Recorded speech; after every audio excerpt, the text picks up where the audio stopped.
In our previous session, we have created a dedicated repository. We set up an action.yaml catalog, also the Node.js application. We placed all our JavaScript codes within that repository and call it from another workflow. Things worked without any issues, but our expectation is a reusable workflow. Also, we should be able to pass the variables within the workflow. How do we achieve it? We have two options. One is we can pass the variables in the form of survey. That will be passing it into the arguments to the JavaScript action. Second method is we can create an environment variable. That variable can be injected into the JavaScript actions so that the appropriate functions will be able to fetch this data and process it. Good day guys, my name is Melvin Sutheeshan. Today we are going to discuss about input variables and environment variables in JavaScript actions. Let's move on to the video. We have opened our VS Code and main.js file contains only the console log. But we are going to import the necessary modules. The first one, we have to import core from actions core. So import core from @actions core. So that part is completed. Next one, import GitHub from @actions GitHub. The last one, import exec from actions exec. So these are the mandatory modules that we need to import for a JavaScript action. Perfect. npm install.env. So it has been installed. Perfect. So it must be available now. Well and good. So from .env. Excellent. So we have all the modules imported. Perfect. Next, once we import the .env, we have to configure the .env. For that, .env.config, and we can put it like this. We have configured the .env. Next, we are going to configure the inputs. So how do we configure that? In this case, we are gonna define a variable. Let user name equal to core dot get input. So this is the JavaScript actions input method, get input, and within bracket we have to define our key. So the key that I'm going to define here is user name. After that, we have to put a comma, and then we have to define the arguments. So the arguments will be required. It is a boolean, and we can define true. And if you want to trim the white space, you can define trim white space. That is also going to be a boolean.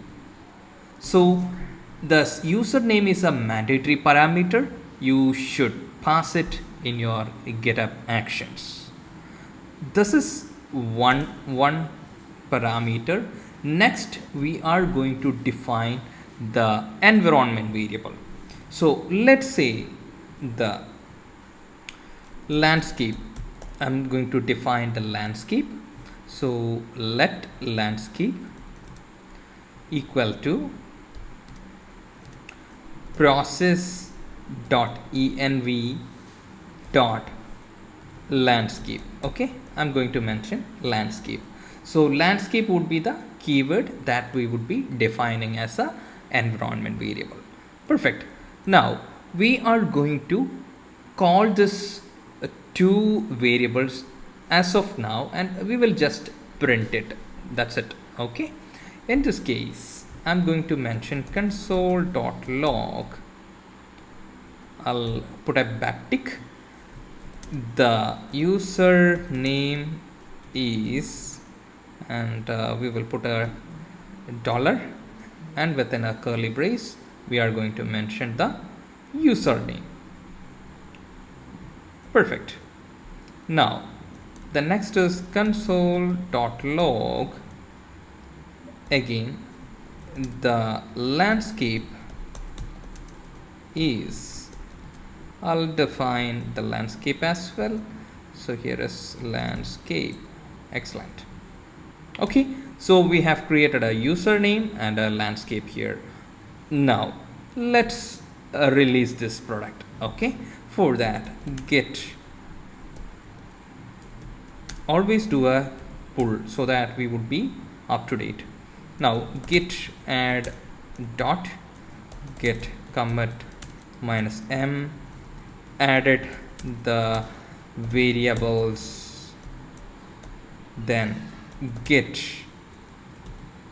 tag -a -m, and added the variables. Okay, and what version we are going to tag it? Let's say v 3.0.0. okay, and next is git push follow tags. Excellent. So it has been released to the version 3. Now let's go to the next workflow. We have our actual workflow where we already called the aforementioned JavaScript action. Let's adjust it to call the revised one. So it is version 3.0.0. Now we have to pass one argument. We can use with, and the username is going to be, I'll mention here Melvin Satishan as my username, and one environment variable is pending, so that I will put env variable, and landscape will be the key, and the value is going to be dev. Okay, so we have username declared and the environment variable declared. Now it's time to commit the changes. So git add dot git commit -m update, git push. So we pushed the repository. Now there will be an event driven automation. So git, and it is going to be the practice and actions, and in this action update, right? So if we look at the job, we have first JavaScript action. In the first JavaScript action, the username is Melvin Satishan, the landscape is dev. So it detected our input and it detected our environment variables. So that's it for now, and we will discuss more in the upcoming lectures. In the next lecture, rather than the event driven automation, how do we pass the variable to a JavaScript action?